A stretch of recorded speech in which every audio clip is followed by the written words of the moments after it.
Assalamualaikum warahmatullahi wabarakatuh. Bismillahirrahmanirrahim. Puja dan puji syukur selalu kita panjatkan kehadirat Allah Subhanahu wa Ta'ala, pemilik alam semesta. Salam sholawat selalu kita haturkan kepada junjungan kita Nabi besar Muhammad Sallallahu Alaihi Wasallam, beserta untuk keluarga dan sahabatnya. Semoga kita kelak mendapatkan syafaat di hari akhir. Amin ya Allah Rabbal Alamin. Pemirsa, dengan saya kembali Mugi Zainal di Jelang Iftar. Apa kabarnya? Mudah-mudahan selalu sehat dan semangat menjalankan ibadah bulan suci Ramadan kali ini.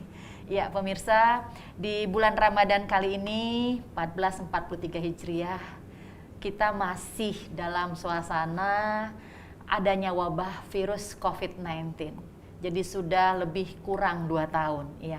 Nah, bagaimana kita sebagai umat muslim menyikapi tentang COVID-19 ini? Untuk itu di Jelang Iftar kali ini kita akan membawakannya dengan tema pandangan Islam terhadap pandemi COVID-19. Dan Masya Allah nih pemirsa, saya sudah didampingi oleh seorang dokter juga. Beliau ini banyak juga yang menangani pasiennya ya di rumah sakit, terutama menangani pasien COVID-19. Kita sapa dulu beliau ya, dan di sebelahnya juga sudah ada juga Ustadz yang Masya Allah juga nanti Insya Allah membahas materi kita sama-sama ya. Assalamualaikum warahmatullahi wabarakatuh untuk Dr. Mayor CKM Maulidi Abdillah SPKFR MMRS IFOKO. Masya Allah. Waalaikumsalam warahmatullahi wabarakatuh, Bu Mugi. Iya, semangat ya dok. Semangat terus. Alhamdulillah, makasih Insya ya Allah. dok ya. Iya, terima kasih. Ya pemirsa, beliau ini masih aktif sebagai Kasub Pelayanan Instalasi Rehab Medik RSPAD Gatot Subroto. Dan yang kedua, Masya Allah, ya terima kasih juga. Assalamualaikum warahmatullahi wabarakatuh untuk Ustadz Dr. Haji Ahmadi Rojali LCMA. Assalamualaikum. Apa kabar dok? Baik, sehat. Alhamdulillah, Ya, luar semangat biasa. ketemu Pak Ahmad Rojali kembali di Jelang Iftar ya.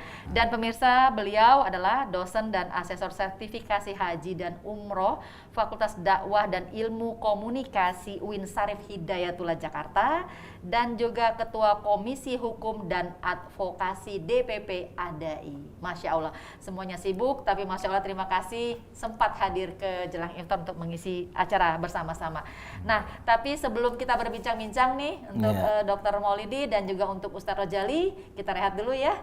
Dan pemirsa semuanya jangan kemana-mana ya, karena hari ini tema kita bagus banget dan insya Allah bermanfaat. Tetap bersama kami di Jelang Iftar, kami kembali setelah yang satu ini.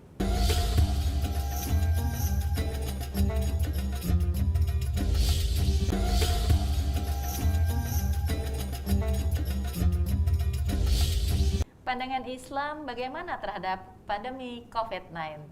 Ya, kita bahas di Jelang Iftar pemirsa.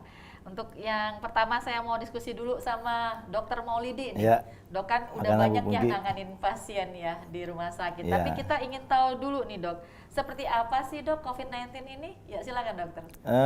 Baik Bu Mugi, terima kasih ya. Pemirsa, kita tahu bahwa COVID-19 ini udah nggak asing buat kita semua ya, sudah kurang lebih 2 tahunan lebih masyarakat dunia, masyarakat Indonesia mengalami pandemi COVID-19. Kita ketahui bahwa COVID-19 ini muncul pada awal tahun 2020, disebut dengan COVID-19 karena yang menyebabkan virusnya adalah virus corona ya. Di mana ciri-cirinya itu terdapat gelang corona di bagian kepala dari virus tersebut. Yang menjadi masalahnya adalah pada saat itu kesiapsiagaan daripada semua kita terkaget pada saat mengalami corona itu sendiri ya. Jadi semua masyarakat, baik itu kalangan muda, kalangan tua, semua pada saat terkena positif corona panik. Jadi kepanikan inilah yang pada saat itu awal-awal kami menangani itu membuat suasana menjadi hiruk pikuk di rumah sakit dan semua manajemen rumah sakit terganggu. Nah, seiring dengan proses kegawat daruratan COVID-19 ini, alhamdulillah ya pemerintah dengan segala upayanya, baik dari BNPB, baik dari manajemen rumah sakit itu dengan sigap menyikapi perjalanan perkembangan penyakit ini. Secara klinis, penyakit ini sebenarnya awalnya diduga adalah satu penyakit yang airborne ya, melalui udara. Ternyata dalam perjalanannya melalui droplet atau percikan. Makanya kita tetap harus menggunakan face shield dan sebagainya untuk mencegah penularannya pada saat itu. Nah, dampaknya ke tubuh kita setelah kita terkena itu langsung mengalami demam, batuk pilek. Nah, pada orang-orang yang rentan misalnya karena dia ada komorbid, darah tinggi, diabetik, kemudian penyakit-penyakit bawaan lainnya, atau dia memang lagi tidak fit, maka dia akan terpuruk dalam satu kondisi sepsis ya, dalam kondisi yang memburuk gitu. Nah, sedangkan di mana pada saat kita lakukan tindakan medis ya, banyak sekali terjadi masalah lanjutan ya. Bahkan dalam proses perjalanannya penyakit ini menjadi bergejala sisa yang disebut dengan long COVID, penyakit COVID yang memanjang. Nah, dampaknya kita rasakan banyak pasien-pasien yang tidak bisa beraktivitas secara normal kembali, Bu Mugi. Nah, ini sampai dengan sekarang ternyata si COVID pun tidak mau ngalah dia, Bu Mugi. Dia bermutasi dari mulai varian Alpha, naik dari varian Delta, sekarang kita Omikron, konon katanya ada lagi varian baru lagi kan, Delta Omikron. Allahu alam ya, ini sangat luar biasa ya. Tapi secara epidemiologis ya, sekarang ini sampai dengan terakhir yang paling puncak tuh Delta, Bu Mugi. Itu luar biasa, itu banyak sekali korban di sini dan kesimpang siuran informasi pun sangat luar biasa pada saat itu. Tapi alhamdulillah dari Kementerian Kesehatan juga sudah mulai mengkerucutkan masalah ini dan mudah-mudahan ke depan pandemi ini menjadi endemi ya. Kalau endemi dia ya sudah ada nggak apa-apa kan gitu. Kalau istilahnya seperti penyakit kebiasaan seperti umumnya, kita ya? influenza biasa gitu kan. Nah, ya, tapi yang harus kita sikapi mungkin nanti ya ke depan perlu tanya sama Pak Ustadz ya. Istilahnya tuh seperti apa sih sebenarnya kita harus sikapin nih, karena kalau menurut kami, kebetulan saya praktisi rehabilitasi medik. Jadi kami masih mengawal pasien-pasien dengan pasca COVID. Pasca COVID ternyata ada dampak-dampak yang kelemahan dari sisi otot, kemudian pernapasan, sehingga dia untuk beraktivitas masih ada efeknya itu ya, efeknya dok, itu yang paling penting. Nah, untuk di-maintain kita dan pengobatan terus, kita harus mencegah terjadinya dampak-dampak itu, dan kalau bisa ya jangan kena. Nah, alhamdulillah kan sudah pada vaksin ya, booster dan sebagainya. Ini juga tidak boleh kita anggap sepele ya, karena ternyata beberapa kasus setelah divaksin dia kena ya paling beberapa hari sudah kembali negatif dan tidak ada gejala-gejala yang signifikan seperti dulu. Jadi memang kita berharap dengan sigapnya pemerintah, kemudian dengan sadar dirinya kita sebagai masyarakat berbangsa, kita juga tahu peraturan. Jadi insya Allah Indonesia bisa, Indonesia menang dengan COVID. Itu sementara, Bu Mugi. Iya, yang pasti juga kita jangan lengah untuk tetap menjaga prokes ya, Dok ya, itu juga. Jadi berdoa dan berusaha. Nah, kalau untuk Ustadz Rojali sendiri sebagai umat Islam nih, ya, bagaimana cara kita menghadapi COVID-19 ini, Ustadz? Ya, silakan Ustadz. Ya, terima kasih, Bu Mugi. Bismillah, walhamdulillah. Indonesia bisa, Indonesia menang. Ya. Itulah yang selalu diingatkan Rasul kepada umatnya, bahwa ajaban lil mu'min, orang-orang yang beriman itu luar biasa, punya benteng, punya kekuatan psikologis yang kuat sebetulnya.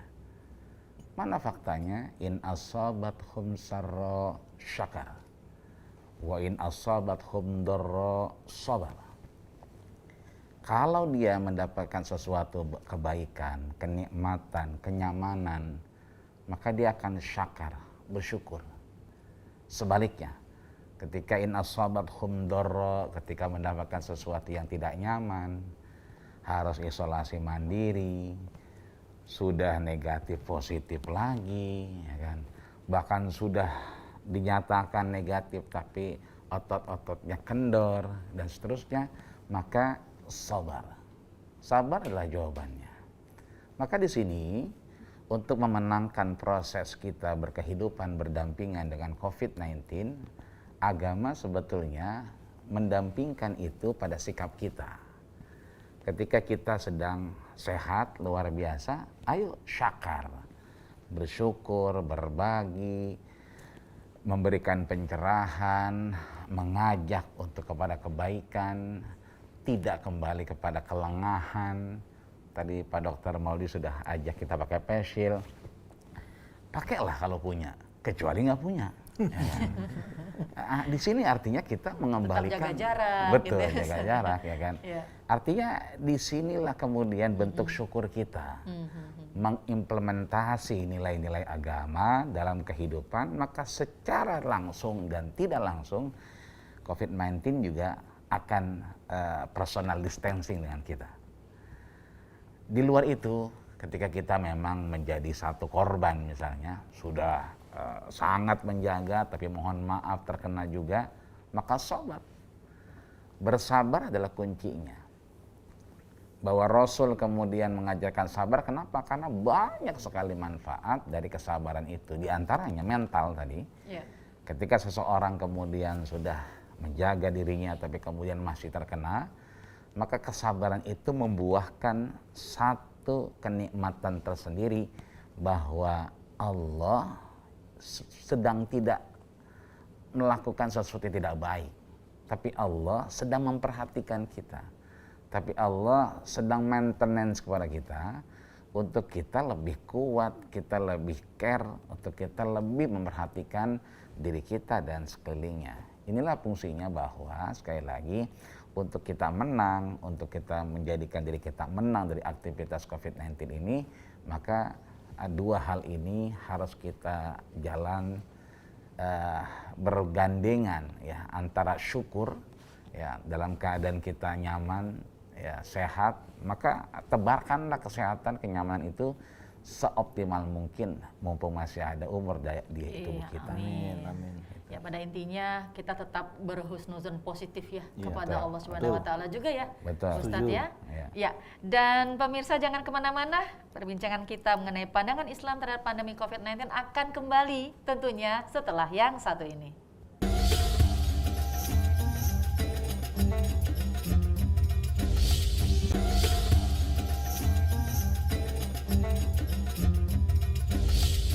Ya, Dr. Maulidi dan juga Ustadz Rojali, kita Ya. kembali melanjutkan perbincangan kita mengenai pandangan Islam terhadap pandemi COVID-19. Ya, dan kembali kepada Dr. Maulidi. Ya. Dok, sekarang ini kan ada beberapa vaksin ya yang harus Ya. kita dapatkan. Nah, tapi ada sebagian yang masih takut divaksin, ya kan? betul. Ada yang cuman sampai 2, Ya. ada yang 1, Ya. ya kan? Ada yang lengkap sekali. Ya. Nah, bagaimana? Apakah kalau sudah divaksin ini, Dok, Mm-mm. menjamin kita nggak terkena COVID-19 ini? Ya? Silakan, Dokter Maulidi. Luar biasa pertanyaannya ya.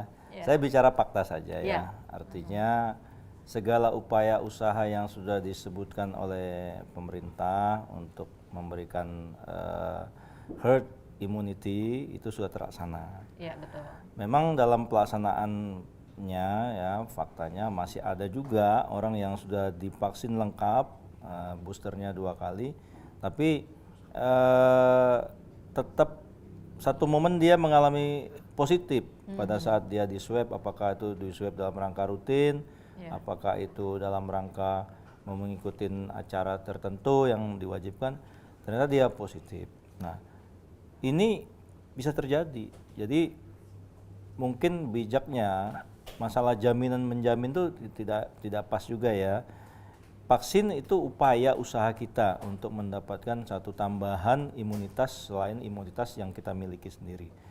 Ternyata kita pada saat tertentu imunitas kita drop, nah, karena mungkin dalam tekanan pekerjaan atau apa, dia menang, ya nggak apa-apa. Tapi percayalah, dengan vaksin yang sudah ada tadi, insya Allah gejala-gejala yang muncul tuh tidak signifikan gitu kan, paling jadi ya sudah positif aja gitu, positif dan paling ya sedikit panas di leher, kemudian sedikit mengalami demam, tapi tidak terlalu membahayakan sistem pernapasan gitu. Jadi ya bisa jadi bisa kena gitu. Jadi walaupun sudah divaksin. Iya. Jadi yang otomatis kalaupun udah vaksin tetap harus menjaga. Tetap harus, prokes dan itu segala wajib macam, ya. kan, prinsipnya kan kita Iya. harus prokes juga gitu. Iya. Vaksin Jadi juga jangan bagian. anggap sepele, wah ini udah divaksin nih. Ya nggak boleh Nggak kan, boleh itu gitu kan ya, nggak Dok, ya? boleh juga kita takabur ya dalam konteks yang ini ya. Baik, makasih ya Dok. Dan untuk Ustadz Rojali sendiri, lalu langkah-langkah apa yang harus ditempuh oleh umat Islam dalam menghadapi COVID-19 ini? Terutama nih lagi dalam situasi Ramadan ini nih Ustadz, ya silakan Ustadz. Baik, ya.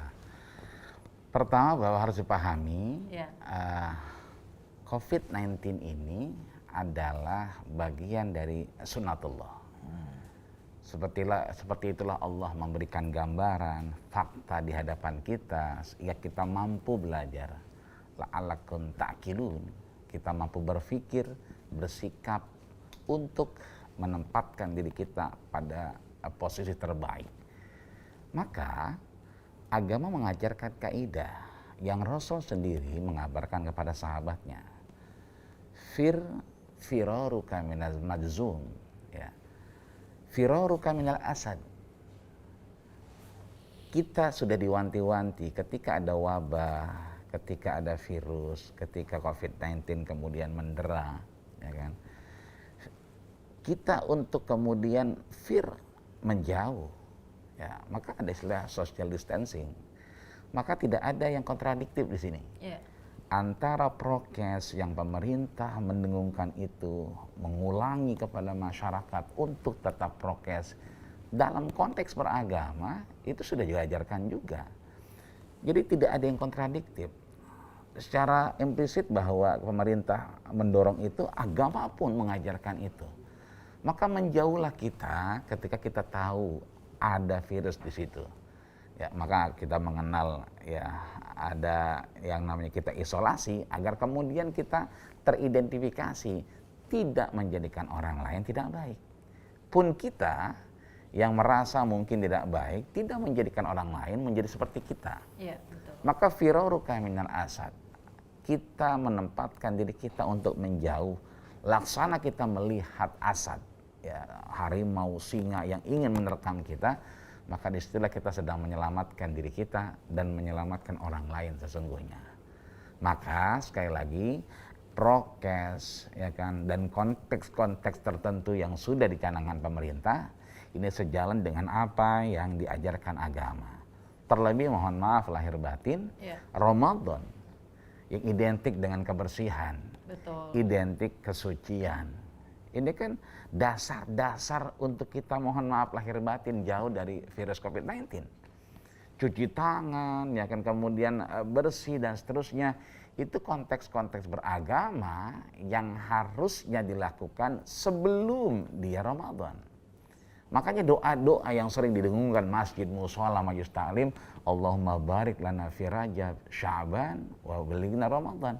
Artinya Rajab itu tempat kita menanam, Sya'ban itu menyiram, Ramadan itu menuai. Bukan acak-ucuk Ramadan kita pengen suci bersih, enggak. Dimulai dari sebelum Ramadan. Maka ketika masuk Ramadan kita sudah bersih. Maka konteks untuk menjaga diri dari COVID-19 sesungguhnya sudah diajarkan oleh Rasul lewat daripada Ramadan. Apa itu?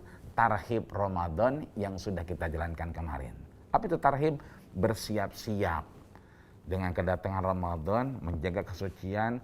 Bahkan orang dulu itu mandi pakai merang, ya kan? Luar biasa, dan akhirnya itu menyempatkan dirinya untuk kemudian fisik maupun batin untuk bersih. Maka ayo teruskan itu, jaga itu, tetap kondisikan kita pada kebersihan dan kesucian, terlebih mohon maaf kesucian hati dan kesucian jiwa. Kalau hatinya bersih, jiwanya tenang, Itu COVID-19 ada, tapi sedang bersebelahan dengan kita, sedang berteman dengan kita, sleep with the enemy. Kita sedang duduk dengan mereka, tapi tidak mengganas dengan kita. Kenapa? Hati kita sudah tenang, jiwa kita sudah bersih. Tapi kalau kita terlalu pusing, ya kan ngelihat tetangga yang beli kulkas dua tadi, ya kan? Beli mobil lagi dan seterusnya buat pulang kampung. Wah, ini COVID-19 mengganas ya. Mengganas ya. Baik, Ustadz, ini betul sekali. Jadi intinya tetap hati kita itu suci, ikhlas, sabar menerimanya semuanya. Insya Allah malah akan cepat naik tuh imun tubuhnya. Betul, ya. Baik, nanti kita bahas kembali ya Ustadz dan juga untuk Dr. Maulidi. Dan pemirsa di rumah jangan kemana-mana. Jelang Iftar kembali lagi bersama Anda semua tentunya setelah yang satu ini.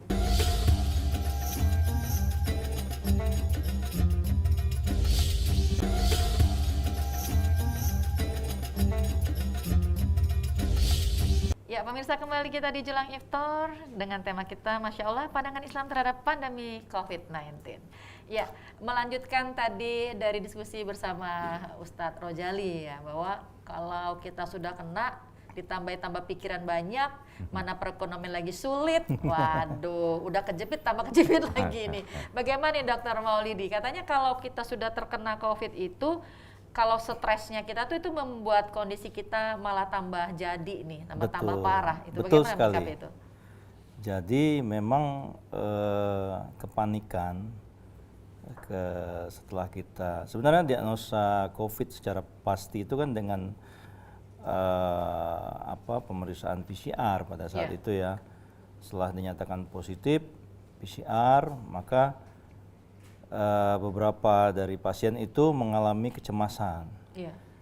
Nah, kecemasan ini mungkin karena terlalu takut ya terhadap apa nanti bagaimana, atau dia berpikir tentang ya masa depan mereka lah, anak-anaknya. Pengalaman kita terhadap pasien-pasien kita kan, anak saya masih kecil dok, gini semuanya.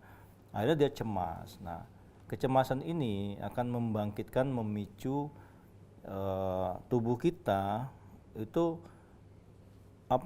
kayak kejar-kejaran metabolik itu, sehingga jantung juga menjadi terdampak yang signifikan ya. Harusnya dia degupnya tuh normal ya. Dia akhirnya cepat. Nah, kita tahu bahwa jantung itu ibaratnya kan sebagai distributor, dia pembagi makanan. Akhirnya dia tidak normal membagi-bagi makanan ke tubuh kita, sehingga dampaknya ke jaringan organ tubuh kita menjadi suplai makanan sedikit. Nah, ke otak oksigennya butuh tinggi karena dia mikir banyak. Mungkin Pak Ustadz pasti lebih paham ya bahwa COVID jangan banyak mikir, banyakin zikir gitu, katanya begitu Pak Ustadz gitu. Ini fakta, termasuk kami sendiri ya. Saya sedikit sharing pengalaman pribadi.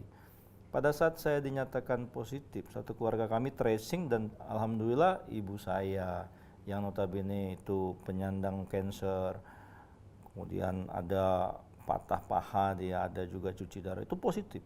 Nah, positif juga istri saya, anak saya juga positif. Anak saya enggak, pembantu positif. Anak saya langsung saya ungsikan pada saat itu. Tapi kita isolasi mandiri bersama-sama dan kita saling menguatkan, sesama orang positif ini saling menguatkan.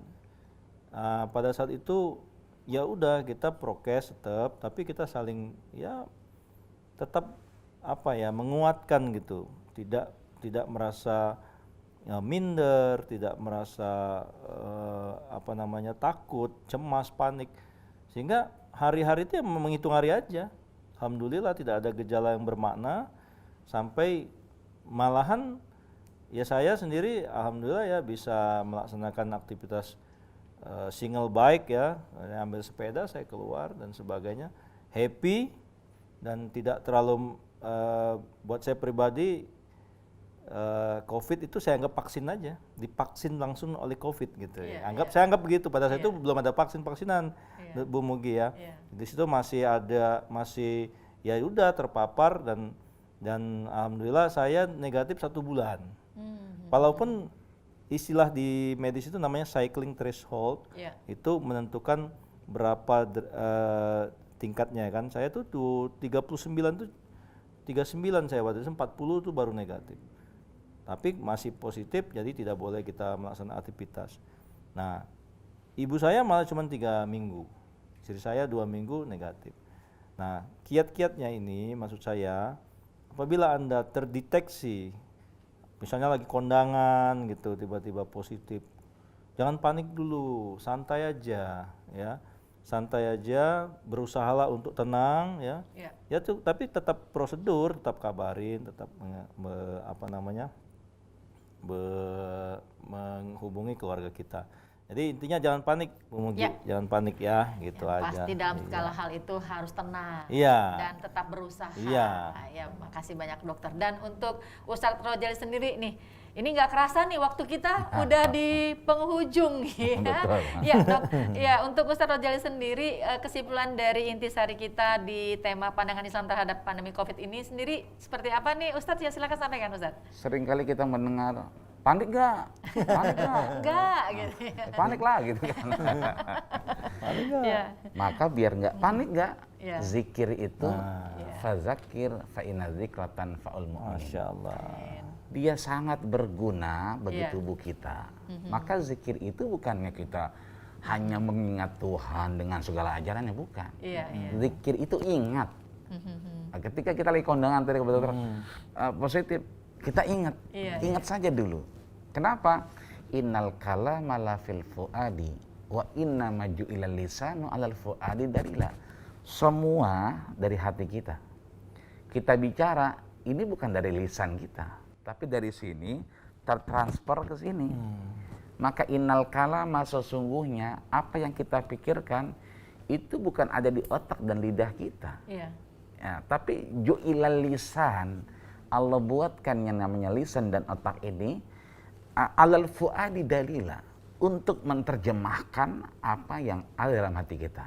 Maka sekali lagi ya, tetap kita ini tenang, tetap kita merasa mampu, kita kuat, seperti pesan Ramadan adalah la'allakum tattaqun. Bertakwa itu berarti menang. Makanya sering kali di akhir kita mengucapkan minal aidin wal faizin, adalah orang-orang yang menang. Ayo, mau itu COVID-19, mau yang lain, dia adalah saudara kita yang satu makhluk dari Allah, tapi kita minal aidin wal faizin, kita yang menang. Masya Allah. Kalau dengar apa yang diucapkan Ustadz, ada. Tenang. Ya, Dokter Maulidi, sedikit pesan untuk pemirsa kita di Jelang Iftar, silakan. Ya pemirsa, kita sudah menjalani 2 tahun lebih ya COVID ini, dan kita sudah punya pengalaman masing-masing. Tetap semangat ya, jangan pernah kendor, jaga prokes terus ya, tetap menyemangati temannya, jaga diri ya. Apa yang disebutkan oleh pemerintah jalankan saja, apa yang diinginkan sama kita tetap semangat dengan profesi kita, dan tetap jalani hidup ini dengan tetap semangat gitu. Masya Allah, terima kasih banyak ya Ustadz Rojali, dan juga terima kasih banyak untuk Dokter Maulidi. Semoga apa yang kita sharingkan hari ini menjadi ladang ibadah untuk kita semua dan bermanfaat untuk pemirsa juga ya. Masya Allah. Alhamdulillahirabbil alamin pemirsa. Dan kita sebagai umat muslim menghadapi COVID-19 ini seperti yang sudah disampaikan oleh narasumber tadi, kita tetap tenang ya, tetap berzikir, berdoa ya, dan kita tetap berusaha juga untuk menjaga terus diri kita, menjalankan prokes kita. Yang pasti kita tetap mengingat bahwa semuanya itu dari Allah dan kembali juga kepada Allah. Masya Allah. Dan saya Mugi Zainal, apabila ada hilaf dan salah, mohon undur diri dulu, mohon maaf atas kesalahannya, dan beserta kru juga mohon undur diri, dan kami mengucapkan wassalamualaikum warahmatullahi wabarakatuh. Waalaikumsalam.